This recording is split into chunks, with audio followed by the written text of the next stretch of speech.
Mr. Mast, recognized for 5 minutes. Thank you, Mr. Chairman, for giving me the time. I appreciate that.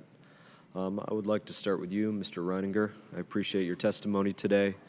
I just wanted to start very simply. Is All Aboard Florida, or Brightline, whatever we want to call it, is that publicly funded, or will it be publicly funded? It's not publicly funded at all, no. It's completely an investment of private sector capital.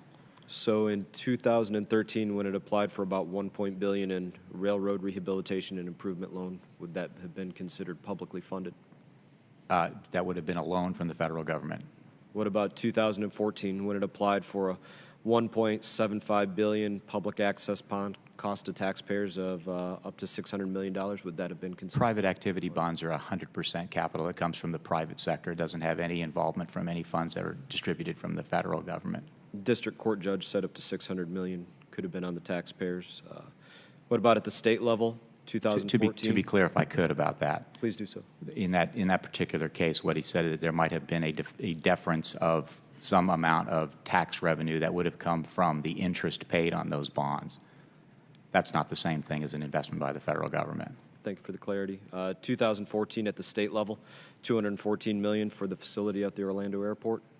Would you consider that? As a part of the expansion of the Greater Orlando International Airport, there was an investment made by the Florida Department of Transportation into the expansion of a multimodal facility in which we will be a tenant and we will pay market rent for the utilization of the facilities that would be provided for us. In fact, our rent in part goes to pay back the loan that the airport authority has received in order to build that facility. So neither were those funds federal funds, nor were they directed directly at our project. Very good. Is Florida East Coast Rail, is that separate from All Aboard Florida or Brightline?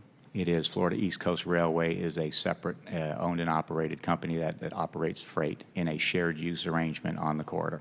Now, local county governments, they are billed for maintenance and safety equipment associated with Florida East Coast Rail? There are long-standing agreements for the utilization of the crossings that exist in several of the municipalities. There's something very unique about our particular railroad, and that is that railroad corridor really predates the existence of any of the development on the east coast of Florida. As a matter of fact, most of the places along the east coast of Florida that have these grade crossings are as a result of the backbone of the infrastructure that was laid down in the late 1890s by Henry Flagler, which gave rise to the creation of those very communities.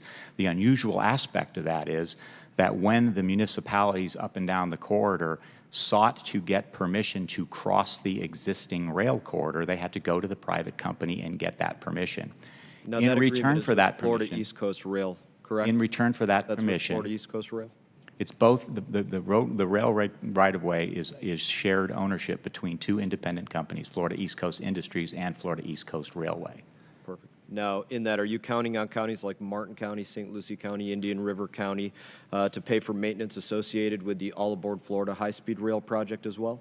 The ongoing maintenance that would be associated with grade crossings in those particular counties, we would expect that would be continued as it has been under longstanding contractual agreement with those communities. But I have to point out that as a part of the Florida East Coast or with All Aboard Florida, you said those are two separate companies. They are two separate companies. That's right. So is the contract with Florida East Coast or with All Aboard?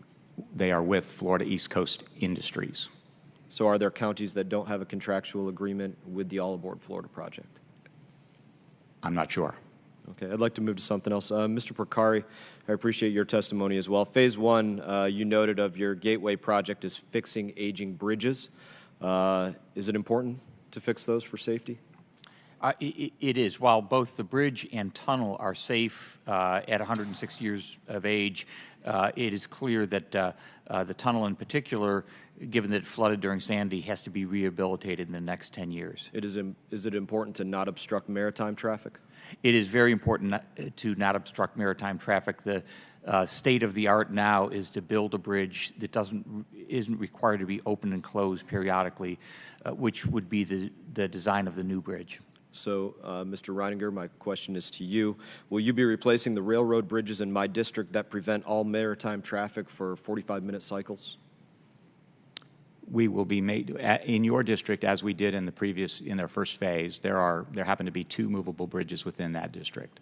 With the similar situation that we have in Broward County, we will be making a significant investment in the complete reconstruction and remanufacture of the major component parts of those existing bridges. They're not of the same vintage ages that some of the other bridges we've been discussing here today are, but we will be making significant capital investments in the entire reconstruction of the mechanical, electrical, and structural systems that are associated with those bridges. And in one instance, we'll also be completely restructuring the span itself. My time has expired. Thank you for your testimony. Thank you.